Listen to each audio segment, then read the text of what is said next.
Welcome to the N1 Fitness Podcast. I'm super excited about our guest today. We've got Greg Lehman on the show. Greg is a physiotherapist, chiropractor, and strength and conditioning specialist treating musculoskeletal disorders with a biopsychosocial model. Welcome to the show, Greg. Yeah, thanks for having me. Be here. So before we get into the nitty-gritty here, can you just give folks a little bit of a background on how you got into this stuff originally? My undergrad was in kin, like kinesiology at McMaster, and I was really into the spine and biomechanics and exercise physiology. So then I went and did a master's. I was going to go to Chiro College right away, but I thought I'd do a master's first to learn a little bit more.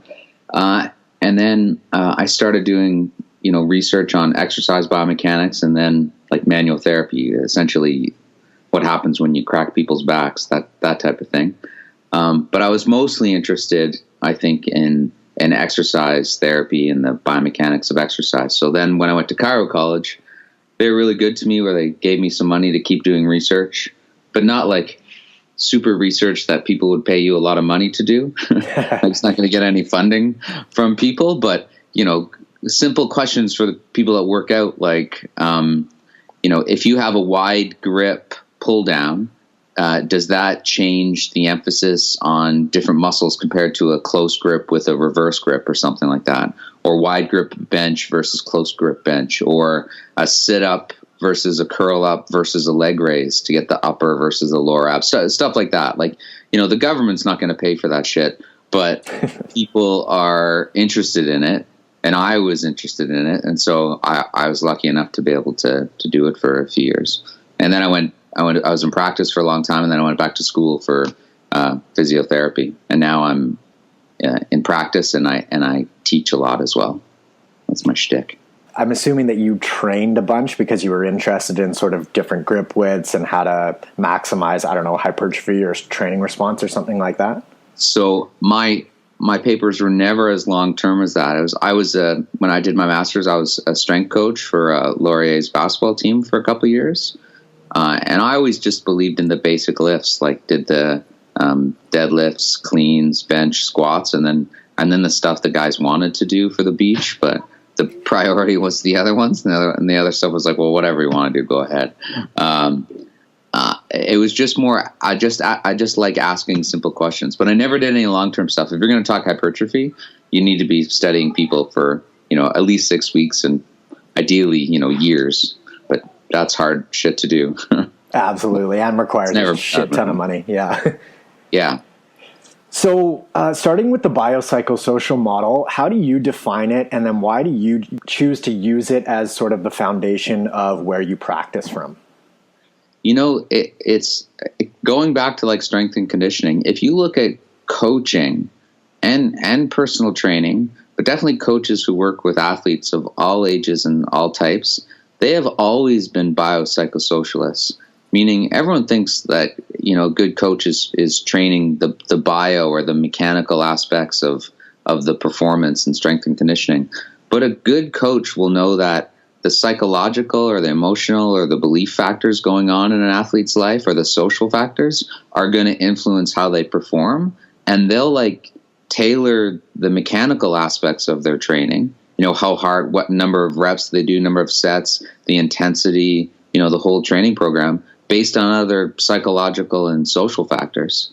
And that's the same thing with pain. It's like, it's not just your posture, or how strong you are that explains your back pain or your neck pain or your achy shoulder. It's like everything in your life can sensitize you. And then the big challenge for clinicians and for patients is, well, what are the things that I can change and what are the most important variables for me? And that's difficult. But the biopsychosocial just says, think with a bigger lens. Don't just get caught up saying, oh, my neck is tight, therefore I have restricted fascia or something like that. It's too simple, and it's not really that well supported. Or that's sort of the idea. Think bigger. Yeah, totally. It's kind of like taking the human element into account, right? So totally. And if you're training hard and you have sort of performance training goals, and you have a really rough 3 weeks with work and family or whatever's going on and sleep, those aren't the weeks where you hammer your workouts. You have to think, you say, I still should go train, but these are the weeks where everything's at a max of 70% effort or 80% effort, where you're just getting in the time, and that's still going to help. It's looking at everything. That's the big idea. It's really that psychology and social factors are biology, and that they all interact. Love it. So I really like the way you explain how pain is like an alarm going off in the brain when it perceives damage or potentially the threat of damage. So can you touch on how pain doesn't necessarily have a one-to-one relationship with damage itself? Yeah, I mean, we almost know that better from the extremes. So it's almost like looking, like the best one that everyone talks about would be phantom limb pain, right? So someone can lose a leg or even be born without a leg, and they can still have pain where that leg once was. That's the really good example. There probably is still what we call nociception, meaning like maybe the nerves are a bit sensitive. Or, the other good examples we would see in like college sports or any sport where someone blows out an MCL, like the ligament on the inside of the knee, or they break a bone. You see it in the MMA, like with fighting, and they don't really know until later. Yeah. Those examples. And the opposite of that, which is still the same idea, is you can have like a paper cut, and that hurts a lot. But then if you stick that paper cut into vinegar, that hurts an incredible amount. There's not a lot of damage there. It's more about sensitivity would be the idea. So that's the big idea behind that. And pain is very poor at telling us what's going on. Yeah, I remember watching an Eagles game a while back, and Donovan McNabb, he was a quarterback at the time, and he didn't find out that he had a broken foot. He played the whole second half on a broken foot and had no clue until after the game. Yeah, not uncommon. And I work with a lot of runners, and usually often the pain is bigger than the problem. Like the alarm, most people's alarm is probably more sensitive rather than turned down. And that's a good thing, probably. And I'm not an evolutionary biologist, but probably for our survival, it's better that we overreact to things and we get more protective. But you do hear the rare case of, especially in young women or girls, where their hip will just fracture at the end of a race and snap in half. I mean, it's horrible, and they probably had a stress fracture leading up to that for a long time and may have very minimal or even no symptoms. And then the leg goes, not to scare the hell out of every girl or female running, but there are those examples where that's the other extreme. Not as much. Usually it's more like, whoa, I have tons of pain and there's not a lot of damage. Like another example is just being sick, right? Your whole body aches. Or some people, their shoulder, like I'm doing gymnastics a lot now, and my shoulders are a little bit sore. But if I'm getting a cold or getting a little run down, I then feel it more in my shoulders. It's sort of like the canary there in the coal mine. Like I already have the residual sensitivity, and it gets amplified by other stuff going on in my life. Right. So is that sort of safe to say that everybody has sort of problem areas, and the first thing to go is what you feel, if that makes sense? I think so. I don't know if there's ever been studies on that, but we do know the best predictor of future pain or injury is a prior pain. And it doesn't mean, what's odd is it doesn't mean you're weaker there. I just think it means that we're more sensitive to that area, so we feel it more. And it's not purely when we talk about the brain, we don't mean it's imagined. It's more like we can amplify the normal tissue response, right? The fight back against that. People would say so vision is created by the brain, right? And no one would say, well, we're just imagining what we see. Pain is the same idea. It's just and so vision, we're susceptible to illusions, right? There's all those. If you type in optical illusions in Google, it's pretty amazing how the brain plays tricks on you. Because past experience and what you believe and what should happen, and you can't unsee that stuff. That's what's so cool. Pain's the same idea. It's not purely in your head, just that the brain is always involved and changes maybe what's going on in the tissue.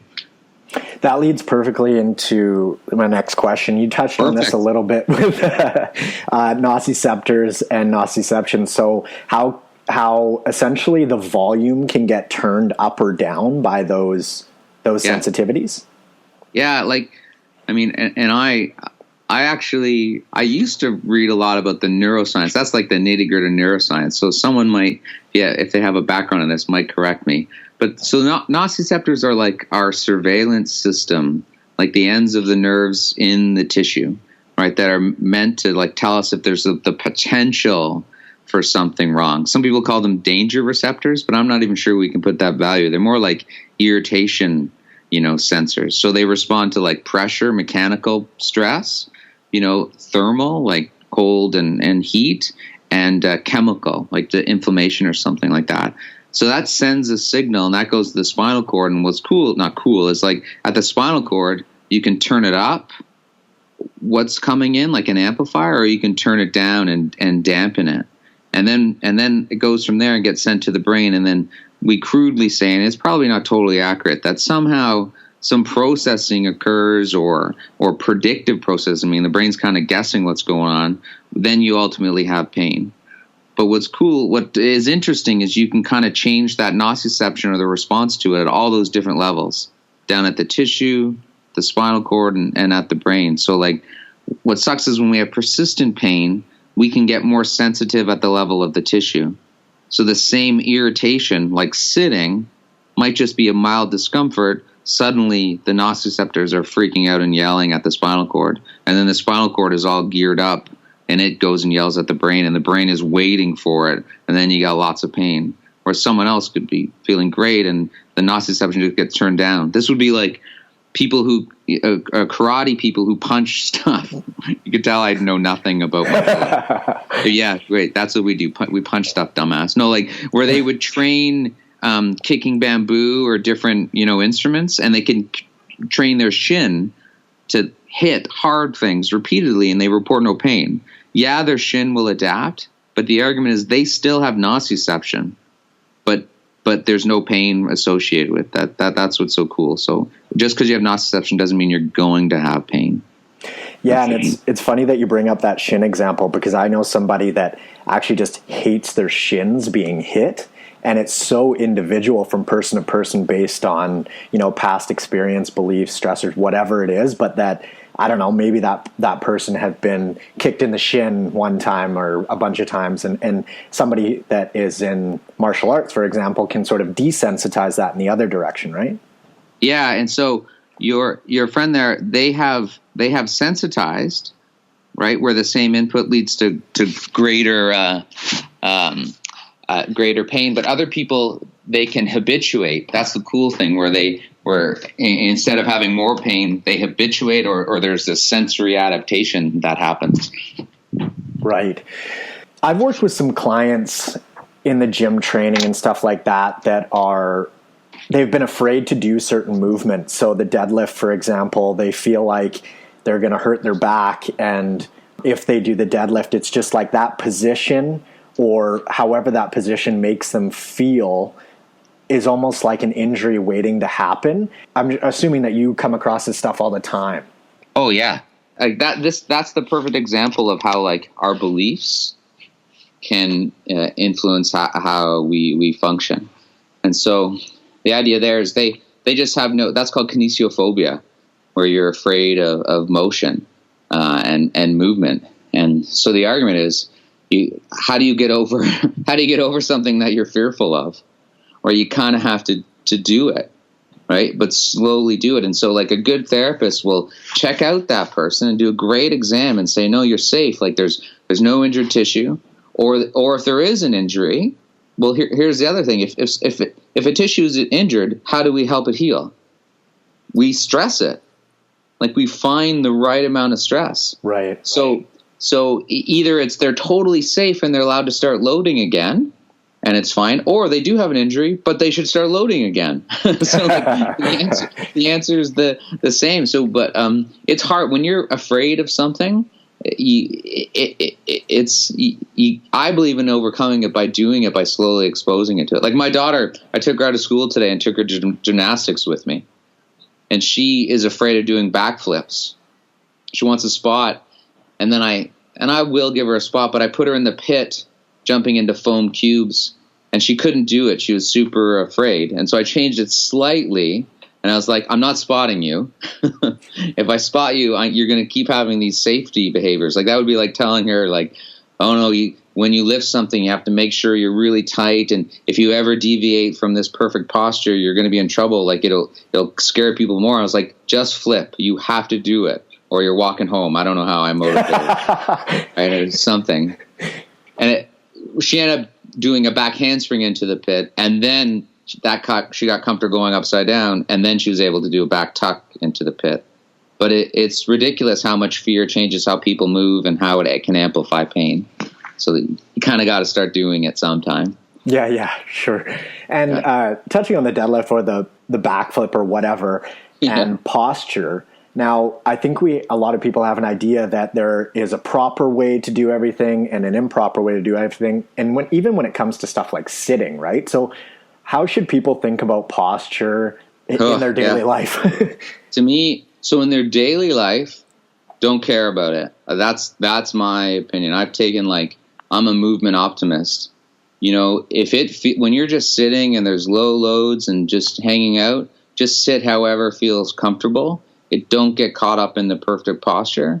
I mean, I would say the only problem with it's not your sitting posture that's an issue. It's the fact that you're not exercising and moving that's more of a problem. So I always say just sit how you like. If it hurts, move. And then I would say, that's why my kids are yelling in the background. Then I have a bias toward variability, like sit in lots of different ways, get up and move, like that type of thing. But surprisingly, there's not a lot of literature on that. When it comes to lifting heavy loads, now we're into like a really interesting debate. And I think form matters when it comes to injury, but I think it's other technique variables that are more important. Like people get caught up on trying to keep a neutral spine when you're lifting something heavy like the deadlift. And I would say, one, you can't stay in neutral. Everybody actually flexes their lower back. And I know of a paper that's coming out where the spine during deadlifts in elite powerlifters or powerlifters with at least 8 years experience, their spine is flexing 80% of their max. Right? It's a lot of flexion. And so when you go and look at big lifters online, you will see them flex a lot. If it looks like they're neutral, it's because their thoracic spine is straight, but their lower back is actually rounding quite a bit. Now, I don't doubt that you could maybe change it from 100% of flexion down to 80 or 75, but you definitely can't totally avoid flexion. So if they're lifting something and it hurts under heavy loads, then definitely you can probably change it a little bit. You know, take them from 95 to 80%. What I have a hard trouble doing is saying, is there a right way to lift in terms of that spine position? I would say, and I'm not too certain. I think the more important variables would be good training, meaning don't train like an idiot, right? You have to slowly start doing something and build up your load. You can't always train 100%. You can't always go to failure. You should probably only do that every few weeks or once a month or something like that. You need to have slow progression. Maybe don't add a lot of velocity. Don't be jerking it. Get the weight as close to your body as you can. You know, bend your hips more so you're working your hips as well. You know, I think there's other variables that are probably more important than getting caught up in the spine flexion idea. Does that make sense? It totally makes sense, man. And it's something, I'm not sure if you're familiar with Quinn Henoch's work, but he basically explains how neutral spine is actually a range. It's not one fixed position.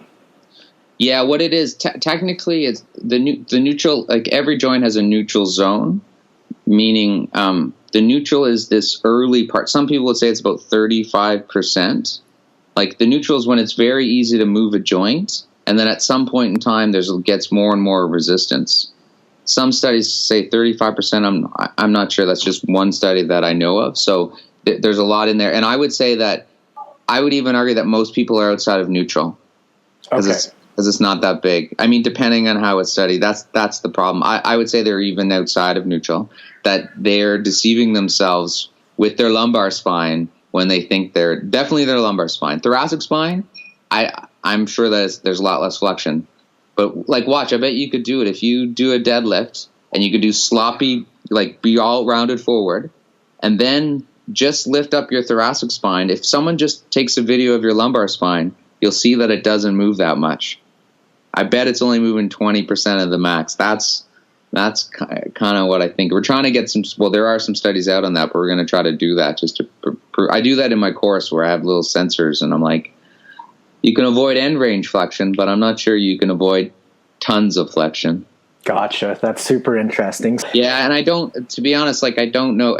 I would even say, like, it's probably more important for performance. So listen to the strength coaches, but as for injury, I just don't know. You know, I think anyone who has too strong an opinion in this area, like, I don't know how they can have such a strong opinion, because it's such a murky, you know what I mean? Like, when you look at the literature, like, we have way more answers. Sorry, we have way more questions than answers here.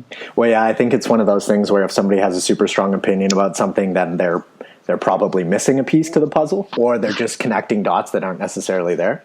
Yeah, it could be. Or the other thing is, like, people might have strong success with that style, so they confuse, like, their success, you know, with proving a mechanism. Okay. Yeah, you gotta be careful there. So I never doubt people's clinical or, like, performance anecdotes where, hey, I do it like this and it's working fantastic, and I say, that's awesome, keep doing that, but it doesn't mean it's because, you know, of what you're doing.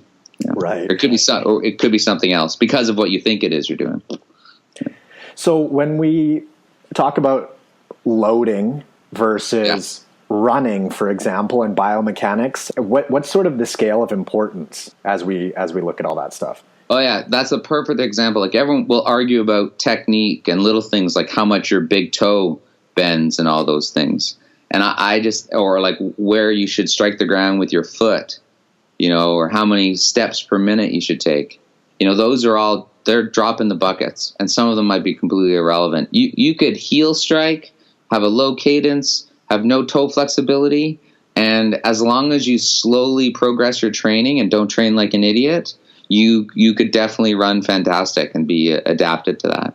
So that's why you can see people, looks like their knees are knocking together. They've been running like that for 20 years and they're doing fantastic. Someone else, she looks beautiful with technique and all these things, and she's always injured.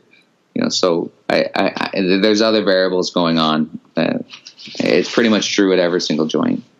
Yeah, that's really interesting, because we do see so many different running styles, and we also see people putting in massive amounts of kilometers or miles given the way that they move, and somehow they shouldn't be moving that way, quote unquote, but they're staying injury free, right? Yeah, that's it. That's why I'm a movement optimist. Yeah, I look at all the variability and think how fantastic that is, and I just really think that people are capable of incredible amounts of adaptation. And so what we want to do is manipulate the adaptation variables. And that would be like how much you're training, how much you're sleeping, what's your psychological wellness and your social health, all these things. Like, you know, train one or two times a week very hard. The rest should be easy. You know, that type of idea, the polarized training model.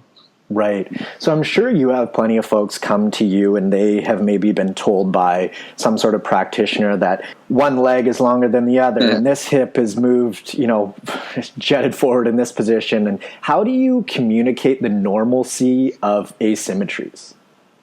Well, the example I've been doing for like 20 years since I was like a kid because I remember noticing that in my undergrad, I would just take my hand and, you know, draw like a line down my face.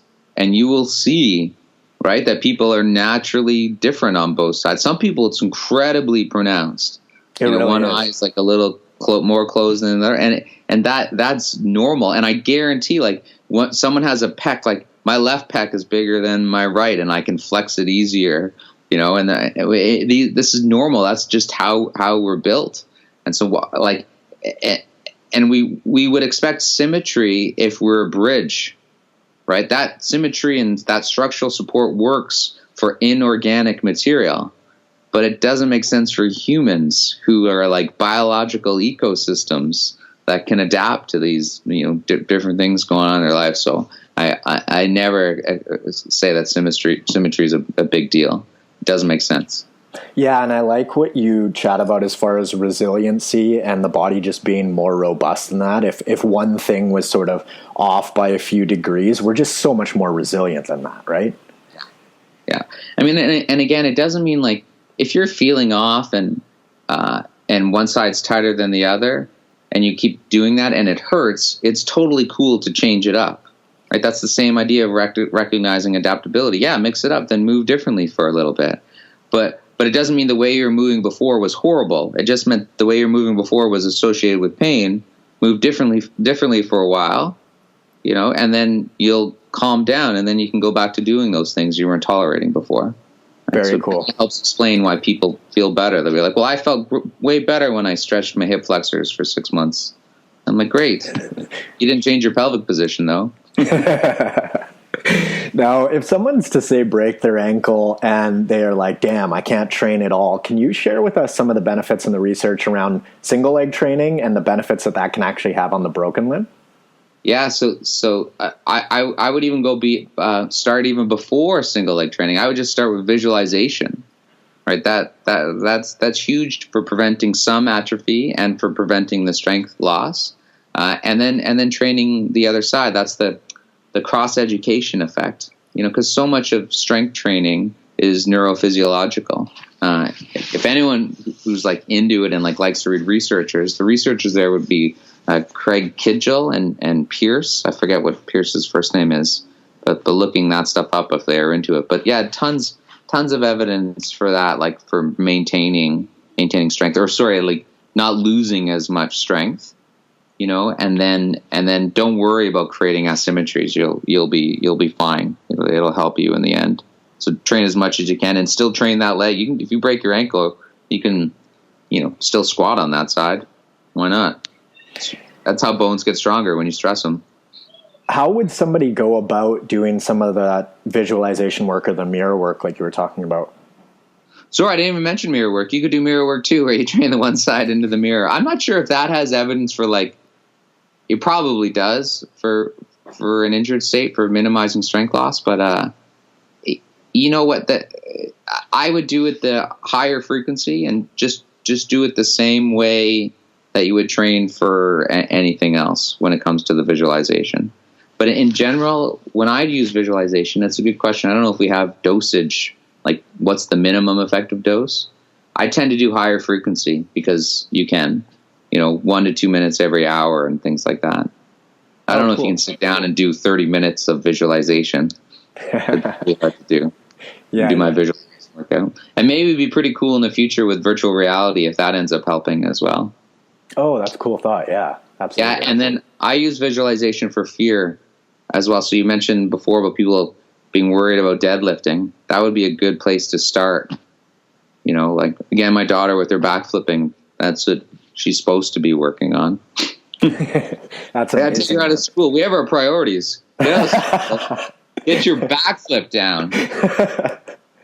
I told her today, I dropped her off at school. She's like, we're supposed to be reading now, but I'm almost done. I'm like, great. You know what you could do? Is you could visualize your backflip. That's awesome, man. But the teacher will make me do something. I said, what's more important? Yeah, exactly. First things first. Yeah. So when somebody is coming back from an injury and say they are experiencing, some tendinopathy or something like that, and they start doing a movement, they get sort of scared off it because of that pain, but that pain is actually necessary it's necessary to load that tendon in order to heal it properly, correct? Yeah, it's necessary to load it. I don't know if the pain is necessary, but the pain is acceptable. That's what we would say now. And so that's another interesting debate in our profession. It's like, when do you expose and go into pain, and when do you back off? Because there are probably times where we do too much and we sensitize the person because we keep poking into pain. Like my crude expression is, you poke the bear, you don't hump the shit out of it. So like you poke, no bear babies. So you just ease into it. So the idea of tendinopathy, what we've learned is people are allowed to do their sport or whatever it is they love with some pain, as long as 24 hours later they haven't flared up, And maybe it's 12 hours later, 36, but the research right now is just on 24 hours. And then when they do exercise, the same idea. It's allowed to be slightly uncomfortable. And what I often say with my patients is, well, how much is uncomfortable? I say, well, if I look at you, I should know you're in pain. You have to kind of tell me that it hurts. But if they're doing things where they're grimacing and they have like a sweat and stress response, that's probably too much, especially if they flare up the next day. Okay, that's an awesome distinction. So you should actually have to hear them say that they're in discomfort. That's what I think. Unless, and maybe there's like a personality type where there might be too incredibly stoic and they don't communicate it with their facial expression. So maybe with them, we just watch the next day. It's really the next day. It's the idea like they're not learning to have pain, right? That they're not getting better at. So if as long as there's no flare up 24 hours later, they say, oh, the nervous system's fine. It's not overreacting. Okay, that totally makes sense. And it's interesting from a societal standpoint because we seem to be perfectly okay with delayed onset muscle soreness. So muscle soreness, but any sort of like joint and tendon pain is just like, holy fuck, something's wrong. I'm doing, I should stop right now. Yeah, it's so weird. Yeah, no, we need that. So I'm curious, have you come across any of the science as far as differentiation between pain tolerance between individuals and if there are maybe genetic components at play there? Or do we know what's going on? There definitely is. I just don't know it. I just know the conclusions that there is a genetic component to sensitivity and how predisposed people are to having pain. And then the argument maybe is it's social, like your parents teach you to be more sensitive. Like that definitely a factor. So I don't know if it's genetic. It is, I'm pretty sure, but there also could be a nurturing factor. Like when my kids fall, I ignore them. Like that's the best thing I can do. Fuck up. You're fine. You're fine. And so they don't cry. They cry if they're really hurt. But other kids, the dad's like, oh my God, Betsy, you fell. I'm like, leave her alone. You're ruining her. That's so funny, man. As far as language goes, it can be really powerful. So somebody in a potentially authoritative position, like, I don't know, chiro trainer, RMT, whatever, are there any sort of terms that you'd recommend people not use in order to sort of, I don't know, scare their clients off a little bit or make them avoid positions or something like that? Maybe have those beliefs start to take effect on their own bodies in a negative way? You know what I find? It's not so much terms. It's more having like such a negative defeatist attitude that's the issue. Like, this is the worst back I've ever seen. You're going to be in so much trouble unless you do this. Or what I don't like is when we vilify certain things, say sitting, right? Say, oh no, you're sitting too much all the time. And someone says, well, I have to sit. It's my goddamn job. I sit 8 hours a day. I take the streetcar twice a day for 45 minutes. And then when I get home, I'm so tired and I'm sitting. And they're like, I have no choice. I have to sit. And so when you're kind of setting people up to fail, that's more the choice of the words. That's the issue. And so like with sitting, how I like to revisit is it's not really the sitting that's so horrible, right? Your pain shows up when you're sitting, but you want to say, what else in my life could be sensitizing me? And what do I want to change? And what am I able to change? That's what's so cool about pain and injuries. It's not always like this must be done to get out of pain. It's these are the options that you have. That's what the biopsychosocial does too. It gives us more options. So it's more the bad words we want to avoid is like when they're just so pessimistic and they're not actionable, right? That will screw people up. Oh, well, you're going to be in pain because your traps are so tight. And you're like, my traps have felt tight for 30 years and they always feel tight. Now I'm screwed. That's why I have neck pain. Does that make sense? It's like, that totally makes sense, man. And I think that's a cool distinction because I think about it like shift work. I mean, that shift working schedule is not going anywhere. So let's just maximize what we've got. There's no point in dwelling on the shift work itself. Yeah, exactly. And so when we view ourselves as having a great ability to adapt, then we can have these things that kind of suck, but we can do other things to cope and tolerate with them. Right? It's that it'd be like depression is definitely linked with pain, but in general, we suck at treating depression. Like it's a fact for so many people. And if you said, oh, it's all, you have all this pain because you're depression, well, then you're screwing them.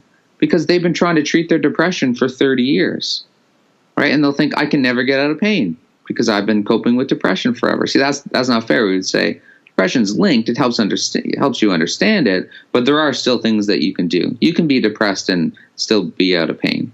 Would be the idea, right? We can cope and adapt, and have anxiety and all these other things. Now, I've heard you talk a little bit about stuff like slip discs. Is that even possible? Yeah, those might be words. Those words might be a little more powerful that have like such a huge connotation, like, oh, my disc is popped out of my back, and there's nothing you can do like that. We would want to revisit and use a little. Well, your disc is irritated, and the nerve might be irritated around there. But guess what? What's awesome is that disc is gone and the material's moved, but it gets eaten up in 3 to 6 months. Or you can actually, what's so cool is you can be pressing on the nerve root with that disc material and it doesn't have to hurt. You know, so it's not well related to pain, which is such a surprise for most people. It is with leg pain, but that doesn't last for most people. Very cool. You can have a herniation and be pain-free. Moving on to sleeping positions, I know Kelly Starrett is pretty adamant about a specific way that we should all be sleeping, maybe on our backs or something like that. How do you see that sleeping position situation? Well, it's funny because I watch Kelly sleep regularly. Slipped in a camera. He's lying. He's not on his back. He's like a vampire. Hangs from his feet or something. I don't know. I don't care. Sleep however you like. Again, whatever's comfortable. The loads are so low. I could care less. We adapt to it as long as you get a good night's sleep on your side, your back. I'm not worried about it. Like, what's the concern? Like sleeping on your stomach. Like, who cares, right? So you're in a little bit of extension. Well, great. You'll be great at extending your back. What's the big deal? Are you sleeping in the fetal position? Well, great. Your knees are up. You're going to have a wicked squat. Like, who cares? Like, it's squat training then. Yeah, I like that. Putting a spin on it. Yeah. Well, like on your back, like there's extension when you're lying on your back.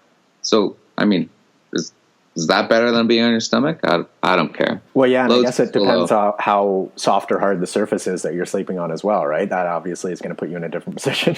Yeah. I mean, just sleep in water if we're really worried about it. Like a neck traction unit or something to keep your head afloat and make you taller. As we sort of wrap up here, Greg, I wanted to know, what are a few of the most profound things that you've learned from watching your little girls move? Oh yeah, they just figure it out themselves. Right, that for sure. I have a video of my 7-year-old doing it. She wanted to deadlift her body weight. I didn't tell her what to do. She just sort of figures it out. That video, and there was a lot of spine flexion. Yeah. And all those myths, they have like babies lifting with a neutral spine and just squatting. No, they don't. At 1, 2, they're fully doing a straight-legged deadlift with a bent spine to pick stuff up. It's only when they're really young and their head is so big that they can't do it. And actually, with my oldest one, I can totally. It's the fear thing is interesting. How fear corrupts movement, and we often don't do what is best for us. Like the body is not always that smart. Like so, my oldest one, she's doing round off back. We're training today. We do the same tricks: round off, back handspring, back tuck. And to do a good, safe back tuck, you got to get high. When she gets afraid, she does a slow round off, a slow back handspring, and she won't go as high. Right? She thinks she's protecting herself, right? But she's actually increasing her risk of injury by going slower. And it's so interesting how fear changes motor control and not in a safer way. Or you'll see them when people go upside down and get lost in the air in a backflip, instead of tucking, which is what you should do, and committing, they'll straighten out and land on their head. It's absolutely the wrong thing. So we're stupid sometimes. We have to override things.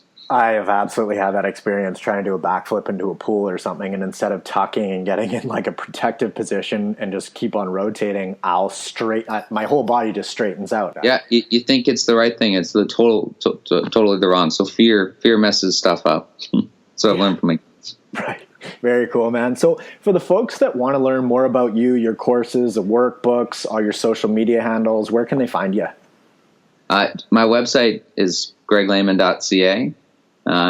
And the workbook's probably the best thing to read. That's just free, the recovery strategies that goes through a lot of this stuff. We'll probably revisit it next year and add more things onto it.